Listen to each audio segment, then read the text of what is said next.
Olá, meus irmãos. A paz do Mestre Jesus esteja com todos vocês. Que Deus abençoe quem me ouve e que o Senhor Deus Todo-Poderoso possa se fazer presente, trazendo ânimo e fortalecimento aos nossos corações por meio dessa palavra. Que Deus abençoe você, meu irmão. Que Deus abençoe você, minha irmã, poderosamente que me ouve. E o texto hoje, para nossa breve reflexão, encontra-se no Evangelho de Jesus Cristo, segundo o autor, evangelista, médico e historiador Lucas. Quero ler com vocês o capítulo 3, a partir do verso 4. Diz assim: O profeta Isaías se referia a João quando escreveu em seu livro: Ele é uma voz que clama no deserto, preparem o caminho para a vinda do Senhor. Abram a estrada para ele, os vales serão aterrados e os montes e as colunas nivelados. As curvas serão endireitadas e os lugares acidentados aplainados. Então todos verão a salvação enviada por Deus. Glória a Deus, irmãos. João Batista, ele tipifica a igreja. Ele tipifica justamente o que é a nossa vinda. E aqui, essa pregação era justamente aquela que antecedia a preparação para o ministério do Senhor Jesus.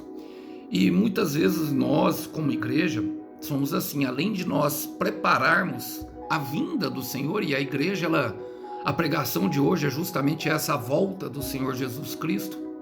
Talvez não para o final dos tempos, mas talvez para um cumprimento de promessa, talvez para a capacitação de um ministério, talvez para uma cura. A vinda do Senhor Jesus fala da vinda do Espírito Santo hoje sobre a sua igreja. Jesus Cristo anda no meio de nós, por meio do seu Espírito, profetizando, curando, restaurando, fazendo curas e maravilhas. E o ministério de João, ele traz justamente essa tipologia. Ele prega ali um texto de Isaías 40, se eu não me engano, do versículo ali do 3 ao 5, a qual Isaías estava dando justamente para o povo de Israel da volta do exílio babilônico. E quando João Batista estava pregando, ele estava pregando justamente começando pela mesma mensagem que os profetas anteriores e que o Senhor Jesus começou pregando no seu ministério. Arrependei-vos e crede na boa nova, ou seja, crede nas promessas. Marcos 1,15, é de fato já chegado o reino de Deus. Arrependei-vos e crede nas boas novas. Quando João Batista morreu, Jesus pregou a mesma mensagem. E pensando nisso, eu quero fazer algumas aplicações pertinentes a esse versículo, porque ele fala: o profeta Isaías se referia a João quando escreveu em seu livro. Irmãos, é interessante pensar nisso, que um profeta escreveu sobre outro profeta. E quando nós olhamos para a palavra de Deus, ela fala muito comigo sobre a questão dos relacionamentos. É um livro sobre relacionamentos, sobre a conduta humana, a bússola e o guia de prática daquilo que o homem deve ser. Eu não falo nem só do cristão, irmão, porque deveria ser de todos. Deveria ser de todos, porque na Bíblia nós encontramos resposta para tudo. Mas é interessante observar isso. O profeta Isaías se referiu a João quando escreveu em seu livro. E eu quero falar para você, meu irmão, quero falar para você. Você sabia que já existe algo escrito sobre você? Já existe algo escrito sobre cada um de nós. Existem maravilhosas promessas contidas na palavra de Deus. E elas nos ajudam, nos fortalecem, nos animam, justamente para que nós venhamos, assim como o povo que estava cativo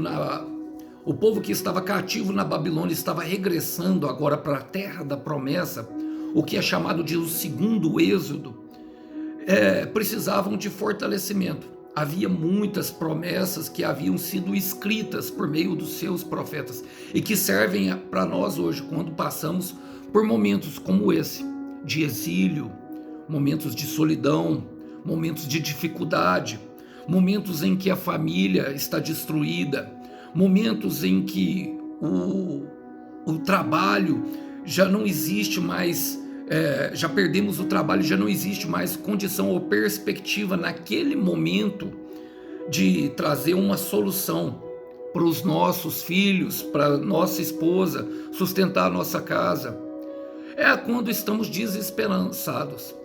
Mateus 4,4, Jesus Cristo, quando era tentado no deserto, ele disse para os discípulos, ele disse para Satanás justamente isso: está escrito. Ele se defendia de Satanás dessa forma: está escrito. Satanás primeiro oferece um pão para ele, fala: transforma essa pedra em pão. Quantas pessoas têm recusado, meu irmão? Têm aceitado a oferta que Jesus recusou. Mas o Senhor Jesus disse: está escrito, nem só de pão o homem viverá, mas de toda a palavra que procede da boca de Deus. Então já tem palavras escritas, porque para as verdades escritas, irmão, não tem contra-argumento, não há como refutar. Satanás não pode ir além do que está escrito. Essa é a nossa arma. Então já existe algo escrito. Olha, ele fala, olha o que estava escrito: ele é uma voz que clama do deserto, preparem o caminho para a vinda do Senhor. A voz que clama no deserto. Quantas vozes estão clamando nos desertos da vida? Desertos sentimentais, desertos financeiros, desertos familiares, desertos ministeriais. Não importa. Quando percebemos que estamos no deserto, percebemos que entramos num deserto que é todo o segmento. O deserto, na etimologia da palavra, significa medevar, o lugar da palavra. Um lugar muito silencioso, onde somos capazes de ouvir a voz de Deus, mas que também totalmente inóspito, aonde não queremos ficar muito tempo. Então, era justamente nesse momento, no momento em que os cativos entraram na Babilônia, que o clamor aumentou. O mesmo aconteceu quando eles foram escravizados pelo Egito, por isso, segundo o Êxodo, porque lembrava de fato o que eles tinham passado justamente na mão dos egípcios, sendo escravos do inimigo, escravos da sua própria concepção, dos seus próprios conceitos, dos seus traumas, dos seus pensamentos e de suas feridas. Mas um clamor angustiado, ele gera livramento. Olha, preparem o caminho. Essa é a voz que clama no deserto: preparem o caminho para a vinda do Senhor. Por quê, irmão? Porque somente o Senhor pode nos livrar. Salmos 34, versículo 4 diz: busquei o Senhor e Ele me respondeu. Ele me livrou de todos os meus temores. E somente o Senhor, meu irmão, em momentos de angústia, em momentos que o nosso peito aperta, o nosso coração parece que fica justinho, parece que tem um cinto lá dentro apertando. Quem aí já se sentiu dessa forma? Quem já pensou que não fosse conseguir? Quem já levantou da cama com uma vontade imensa de ficar, para ver se aquilo passava, ou então foi dormir mais cedo, para ver se aquele dia acabava mais rápido? Muitas vezes nós fazemos isso. Mas é necessário, irmão, uma atitude da nossa parte. Abram a estrada para Ele. Essa é uma atitude nossa. Abram a estrada para Ele. Essa questão aqui era essa terminologia, essa linguagem utilizada aqui, era justamente daquela época dos israelitas, porque eles construíam uma estrada, justamente o cativeiro, os babilônios, eles construíam uma estrada somente para que o rei passasse, o rei deles, um rei carnal. E abram a estrada, irmão, é abrir o nosso coração. Abrir o nosso coração é uma decisão única e pessoal, porque a salvação, ela é individual. Irmãos, por mais que eu tente, por mais que eu queira, por mais que eu veja, e olha, eu vejo muita coisa e às vezes me entristece muito ver irmãos, sabe, que na fé, que já tem uma certa maturidade, caindo com as infantilidades. E eu não julgo, porque muitas vezes eu caí, mas eu não deixo de ficar triste, irmão. Por quê?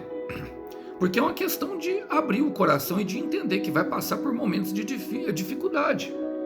É um deserto. O deserto é um lugar de provação, irmão. É um lugar de privação. O deserto é um lugar onde nós sentiríamos muitas vezes sozinhos, muitas vezes abandonados, pensados que fomos esquecidos por Deus, irmão. Mas tem uma tem uma prerrogativa. Por quê? Porque nós só abrimos o coração quando de fato ele está quebrantado. Que a dor é tremenda, irmão. E aí aquele coração que foi petrificado, ele acaba sendo esmagado. E nós percebemos que somente o Senhor pode consertar as nossas veredas. Abram a estrada, abra o coração. João 7, versículo 17, palavras do próprio Senhor Jesus, ele fala: se qualquer um de vocês, qualquer um, decidir fazer a vontade de Deus, então saberá com certeza que o meu ensino vem de Deus, e eu se falo por mim mesmo. Agora, o Senhor Jesus, e eu quero chamar a atenção aqui, ele está ensinando ali, e falando inclusive com os fariseus, que tinham um coração duro, um coração ruim, difícil. Olha, ele fala que se algum de nós realmente decidirmos, primeiro, o Senhor olha para dentro do nosso coração, irmão. Ele sabe quando nós só queremos a bênção, ele sabe quando nós estamos tentando fugir da dor, ele sabe quando nós estamos apenas tentando manipular o processo. E eu falo porque muitas vezes eu fiz isso. Ou é só eu que faço isso? Agora é necessário abrir o coração, irmão. Abram a estrada, abram o coração. Por quê? Porque aí ele fala: os vales serão aterrados e os montes e as colinas niveladas. Os vales fala justamente da onde assolou a nossa morte. O vale é um lugar difícil. Nós vemos Ezequiel 37. A mão do Senhor levou Ezequiel, o profeta, sobre um vale de ossos secos, que retratava justamente esse momento do cativeiro babilônico. O salmista Davi, no Salmo 23, ele fala: ainda que eu ande pelo vale de sombra e de morte, eu nada temerei. Os montes e as colinas falam de obstáculos, irmão. Então, muitas vezes nós vamos nos sentir assim, desfalecidos, sentidos sem perspectiva, como se fosse o fim. E além de tudo, existem montes e colinas. Mas a palavra fala que os vales serão aterrados, ou seja, eles ficarão como se fossem lisos, como se fossem planos. Porque a grande dificuldade do vale, irmão, é justamente subir a montanha que tem nele. E normalmente é uma montanha muito alta, e quando se chega no meio do caminho, quando olha para trás vê morte, mas quando chega para frente vê o cansaço. Quando olha para cima, para o pico, vê um cansaço extremo da caminhada que foi aquela subida. Mas só se tem a mais bela visão quem chega no pico. Só se alcança a vitória quem se sacrifica. E o Senhor está falando que Ele mesmo vai nivelar os montes e as colinas, ou seja, vai ser tudo aplainado, vai ficar lisinho, pronto para a construção. Por quê, meu irmão? Porque Deus nos conduz em triunfo sobre os obstáculos. E eu gosto dessa expressão, montes e colina, porque a colina é um monte pequeno. Então o Senhor faz questão de estar conosco, meu irmão. Faz questão de estar conosco, minha irmã, mesmo diante as pequenas ou as grandes dificuldades. Ele quer ser Senhor de tudo. E Ele permitiu a dor, Ele permitiu que o caos chegasse à nossa casa, Ele permitiu que muitas vezes nós dessemos de cara no muro. Para quê? Para que nós viéssemos, para que viesse a gerar fé dentro do nosso coração, para que esses obstáculos pudessem ser vencidos pela força do Senhor. A alegria do Senhor é a nossa força. Irmão, é fácil? Não. Por isso que Ele permitiu o deserto, porque ali é o lugar de confiar nele. Mas quando Ele nos chamou, eu sempre falo isso, Ele não estava olhando para nós. Mas sem fé é totalmente impossível de agradar a Deus. Então é necessário que Ele gere fé dentro do nosso coração. Por isso os obstáculos, por isso o vale, por isso o deserto. Percebe que esse texto ele fala de deserto, de vale, de monte, de colina, de obstáculo. E eu gosto disso porque, irmão, muitas vezes nós olhamos para a nossa vida, está um verdadeiro caos. Parece que estamos sendo cercados de todos os lados. A gente sai de casa na esperança de aliviar a cabeça, porque a nossa família está uma confusão tremenda, uma briga atrás de briga, e a gente não entende nem o porquê. E aí vamos trabalhar para esfriar a cabeça. Ali o patrão, os clientes, parece que estão pior que os que estavam dentro de casa. Vamos para a igreja tentando buscar uma palavra. Os irmãos de lá começam a olhar para nós com inveja, com desdenho, como se fossem melhor, ou então nem cumprimentam para nós. Sentimos o nosso coração partido como se nós estivéssemos caminhando a sós nesse mundo, mas isso tudo é para gerar fé. E a fé ela tem que ser colocada no Filho de Deus. A fé ela tem que ser colocada justamente em Jesus Cristo. Olha, ela tem que ser colocada em Deus. Marcos capítulo 11, versículo 12 ao versículo 22, o Senhor Jesus diz assim: Jesus respondeu, disse aos discípulos: tenham fé em Deus. Verdadeiramente eu afirmo a vocês que se alguém disser a este monte, levante-se e jogue no mar, e não duvidar no seu coração, mas crer que isso acontecerá, o que disser, assim será feito. É para gerar fé, irmão. É para gerar um conhecimento do eterno. É para se pegar na mão do Senhor. É para entender o que está acontecendo. Então eu estou pregando aqui para pessoas que começaram a caminhar, começaram a clamar no deserto, aceitaram o Senhor Jesus, se arrependeram. Aqui João Batista estava pregando ali no batismo, justamente na imersão, entregaram a vida para Jesus, meu irmão, e de repente virou um caos. Deixa eu te falar, não estava um caos, irmão, já estava assim antes, é que a gente não enxergava, já estava tudo lá, tudo, e estava concentrando, sabe, nos cantos escuros do nosso coração, as trevas dominando e tomando conta de todo o nosso ser, no porão, no sótão.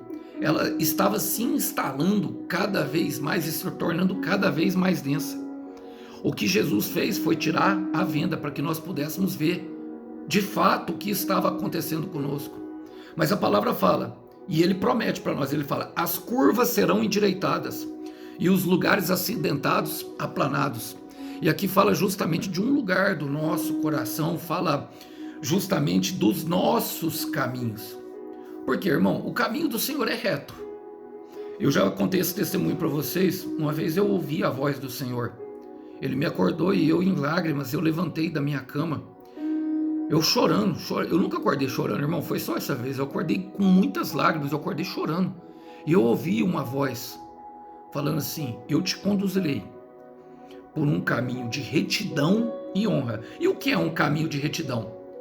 Quando nós ouvimos Isaías, o próprio profeta Isaías falando em Isaías 30, versículo 21, quando nós desviarmos para a direita, ou quando nós desviarmos para a esquerda, ouviremos uma voz atrás de nós dizendo: este é o caminho, andai nele. É um caminho que é sobre a palavra de Deus. O que Deus te prometeu, irmão? O que Deus te prometeu, irmão? Essa palavra não mudou. Muitas vezes nós queremos ouvir sinais, queremos que o Senhor nos confirme. Ele nos confirma muitas vezes por misericórdia, por amor, porque Ele sabe o quanto difícil é que nós venhamos a confiar verdadeiramente nela. Por quê? Porque quando Isaías fala para a direita fala justamente do lado da razão, é o nosso lado passional, ou é o nosso lado racional. O nosso lado que pensa, é o lado onde as emoções, onde os pensamentos, no lado do cérebro, onde os pensamentos são gerados e são transmitidos. E o lado esquerdo é o lado onde fica o nosso coração, é o lado passional, o lado dos sentimentos. Muitas vezes queremos ir para a razão, muitas vezes queremos ir pelo sentimento. Fé contra a razão, fé contra o sentimento. Tanta destruição, porque não ouvimos a voz. Mas o caminho do Senhor, ele é reto, justamente por isso, porque não muda, para que nós venhamos a nos tornar constante, para que possamos chegar, de fato, a esse lugar, aonde a honra nos espera, para quem não desistiu. Então eu quero falar, irmão, minha irmã, não desista, continua firme na missão, mesmo que não esteja entendendo nada, porque é o Senhor que vai endireitar as veredas, é o Senhor que é responsável para trazer os lugares acidentados, uma reconstrução, aplainados, endireitados, totalmente restaurados e novos. Provérbios 4:11 fala: eu lhe mostrei como andar pelo caminho da sabedoria, guiei os seus passos pelo caminho da verdade. Deixa eu ler na versão Ferreira de Almeida: eu te ensinei o caminho da sabedoria, guiei-te pelas veredas da retidão. Retidão e verdade estão totalmente associadas, totalmente atreladas pela palavra de Deus, você percebe? E aí é a hora que chega o momento, irmão. Qual? Então todos verão a salvação enviada por Deus. Quem aí, meu irmão, precisa de ser salvo? Eu preciso de ser salvo em muitas áreas da minha vida. Tenho buscado livramento e salvação com todo o meu coração. A salvação ela é retratada aqui como um novo êxodo, justamente com um novo momento. Eles viveram um momento de apostasia. A diferença daquela primeira libertação com o cativeiro babilônico, irmão, é que a primeira eles já conheciam o Senhor, a segunda eles já conheciam o Senhor, então é um desvio da fé. Apostatado da fé é aquele que chama de crente desviado. E ali houve um momento de encontro, quando eles saíram do Egito e conheceram o Senhor, seu Deus. Então eles entenderam que a salvação poderia vir somente do Senhor. Somente Jesus salva, irmão. Somente o nome de Jesus salva. Pedro pregava isso veementemente para os israelitas. Jonas capítulo 2, versículo 9. O livramento, ou seja, a salvação, ela vem do Senhor. E a salvação ela é uma dádiva divina. Ela resgata, restaura, conduz e determina. Eu quero repetir isso para que entre em teu coração. A salvação ela é uma dádiva divina. Ela resgata, restaura, conduz e determina. Nos tira do nosso charco de lama. Restaura, colocando todos os cacos do nosso coração que estava em pedaços no lugar. Nos conduz a uma terra prometida e determina bênçãos sobre nós. E eu quero partir aqui para o final, irmão. Partir aqui para o final, minha irmã. Que te dizendo que por mais que seja sem sentido, porque é muito difícil nós vermos caminhos sendo aplainados, nós vendo os montes sendo nivelados, porque isso fala de pegar uma pá e começar a cavar, fala de um pouco de destruição primeiro, ou seja, em toda reconstrução é necessário isso, que haja primeiro um período de reconstrução, de tirar aquilo que não precisa, e por mais que nós não estejamos entendendo nada, eu quero te dizer, continue, não pare, por momento nenhum, não duvide que o Senhor possa fazer.